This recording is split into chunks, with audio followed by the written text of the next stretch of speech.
Ndabaramutsa bene data, ndabaramutsa muri gitondo kandi mbifuriza amahoro y'Imana. Uyu munsi Imana yashyize ngo twishime tunezerwe, bene data tunezerwe mu Mana yacu.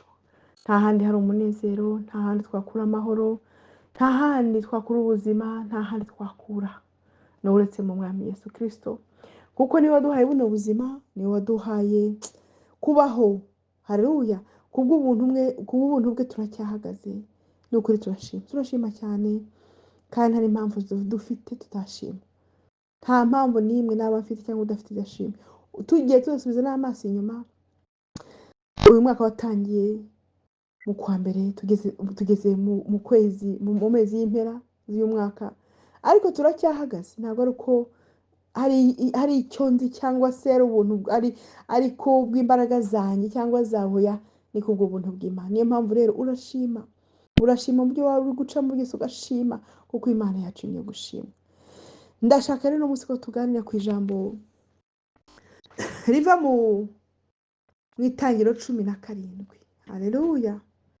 Itangiriro 17 reka maze muri 17 niho havuga ngo, maze Aburahamu arubama araseka aribaza ati, mbese umwana azabyarwa n'umaze imyaka 100 avutse, kandi na Sara umaze imyaka 90 azabyara?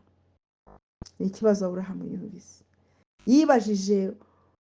Uhereye ku murongo wa 15 niho tuvuga ngo Imana yongera kubwira ngo Aburahamu ati, Sarayi umugore wawe ntukamwite ukundi Sarayi, ahubwo ujye umwita Sara. Nanjye nzamuha umugisha kandi nzaguha umwana w'umuhungu, kuko kuri we nzamuha umugisha koko, kandi azaba nyirakuruza w'amahanga. Abami b'amahanga bazakomoka kuri we. Niho nyine aho nasomye bwa mbere kuri 17 yavuze ngo maze ngo Aburahamu arubama ngo araseka aribaza ati, mbese umwana azabyarwa n'umaze imyaka 100 avutse, kandi na Sara umaze imyaka 90 azabyara? Haleluya! Aburahamu mu murongo wa 18 ngo abwira Imana ati, icyampa Ishumayeli akabaho ari imbere yawe. Imana iramusubiza ati, ahubwo Sara umugore wawe niwe uzabyaraho umuhungu, uzamwita Isaka, nanjye nzamukomeza isezerano ryanjye nawe, ngo ribere urubyaro ruzakurikiraho isezerano ridashira.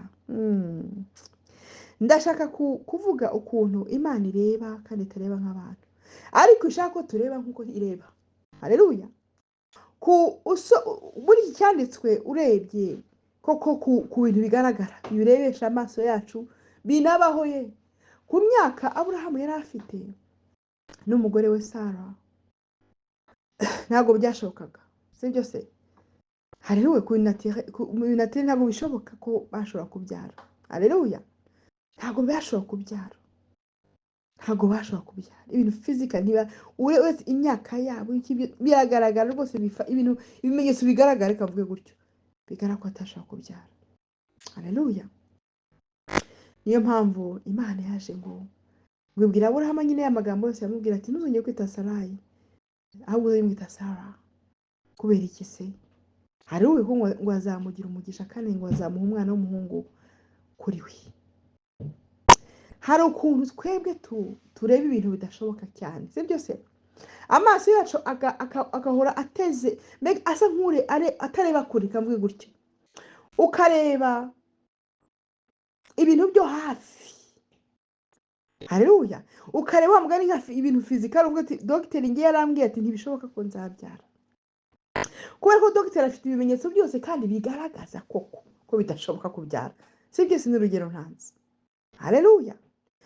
Ariko ku Mana nawe ugatangira kwireba nyine nk'umugore utazabyara, kuko hari ibintu bigaragarira amaso yacu, ibintu twumva kandi bishoboka.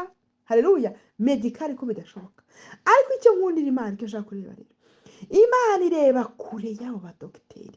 Imana ireba kure ibyo tutareba twebwe, ariko igashaka ko tureba natwe kure.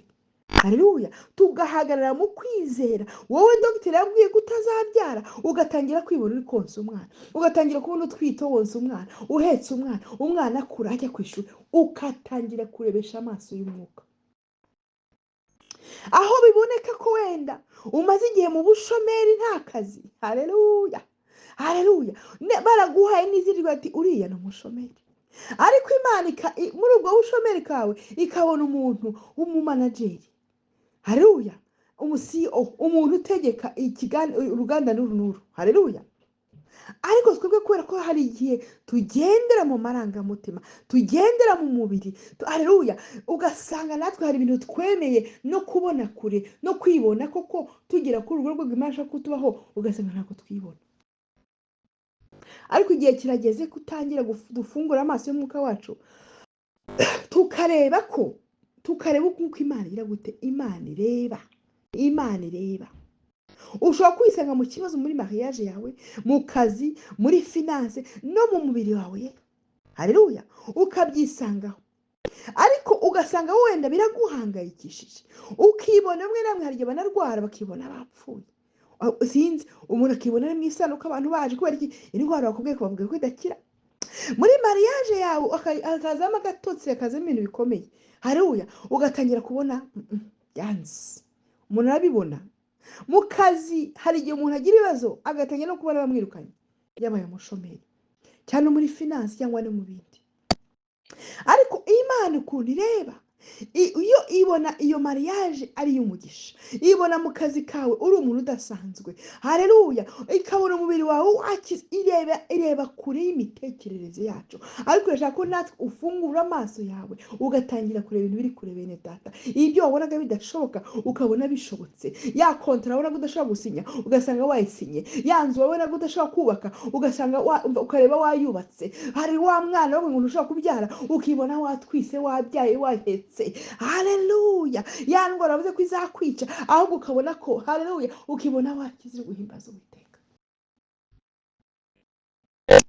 Turebe nk'uko iki Imana ireba bene data. Haleluya. Muri Samweli wa mbere 16:7 niho tuvuga ngo ariko Uwiteka ngo abwira Samweli ati nturebe mu maso he cyangwa ikirere cye ko ari kirekire, namugaye. Kuko Uwiteka atareba nk'uko abantu bareba. Abantu bareba ubwiza bugaragara, ariko Uwiteka we areba mu mutima. Mvuga ko hari ukuntu Uwiteka areba, hari andi maso y'Uwiteka we areba uko abantu ngo batareba. Ariko reshaka ko natwe tutangira kureba n'ukuri ibintu bigari. Haleluya, ibintu byagutse, ukibona n'ukuri umva.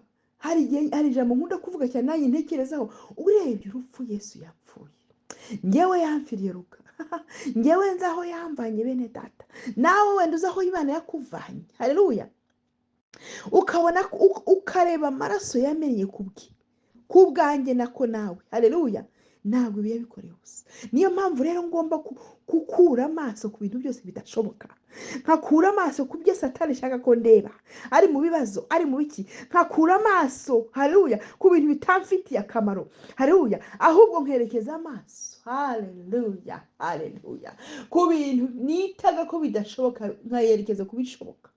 Haleluya, natwe rero uko twibona nk'abantu, nutibona warongowe uri mu rugo rwawe, biragoye. Nutibona, haleluya, ni ukuri utwite kandi bavuze ko utatwite, nutabyibonamo biragoye. Uzaba waremeranyije na raporo yo kwa dogiteri. Nutibona wavuye muri iyo ndwara ukemeranya na raporo ya dogiteri, ntiwibona wayivuyemo, biragoye kuzakira. Ni ukuri our visions, haleluya, mbega imirebere, kureba kwacu gutuma tugera ku bintu bikomeye. Kureba kwacu gutuma tugera ku bintu bigari. Aburahamu ntiyibonaga yabyaye, ntabwo yibonaga n'ibishoboka na Sara, kandi kuko bari bafite ibimenyetso bigaragara. Ariko Uwiteka yabagize gute? Yabonaga bazavamo se w'amahanga na nyina w'amahanga. Haleluya, niyo mpamvu yababwije ati ngewe umva mushaka Isumari, ariko umudamu wawe azakubyarira. Imana yabibonaga kandi yashaka ko nabo bareba nk'uko Imana iri kubibona, nayo iri kubibabwira, bakareba koko Sara yabyaye. Haleluya, bene data rero sinzi ibyo umaze igihe ucamo. Ese uri kwibona wavuye muri icyo kibazo? uri kwibona wavuye muri ubwo burwayi, uri kwibona wavuye muri ubwo bushomeri, uri kwibona wavuye muri ubwo bukene, uri kwibona wavuye muri izo challenge zose uri gucamo, uri kwibona haleluya wavuye muri iyo prison n'abafunze wenda, uri kwibona mbega wavuye muri iyo depression umazemo igihe, uri kwibona as far as your eyes can see, aho amaso yawe yagera nawe niho uzagarukira. As far aho amaso yawe yagera niho azagarukira. Reka rero twige kureba ibintu bigari, turebe abana bacu bize barangije bagaradiwetinze kandi uzi ko nta minerivare witseho. Haleluya haleluya. Urebe minisiteri yawe yagutse, Imana yaguhamagariyeho uyirebe uko ubona, ushobora kubona ari nkeya ari ntoya ariko utangira rero yagutse yabaye ngari. Haleluya. Imana ishaka ko dukoresha tureba ibiri kure tukareba nk'uko Imana ireba. Bene data rero tangira uyu munsi wowe uri mu kagare utangire urebe uri kubyinira Imana. Haleluya. Wakavuye muri gushima. Haleluya haleluya haleluya.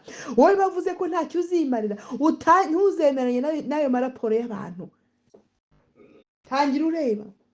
Tangira wireba hari aho wageze, kuko ngo Imana ntireba nk'uko abantu bareba. Nawe rero nubwo uri umuntu ntukarebe nk'uko abantu bareba.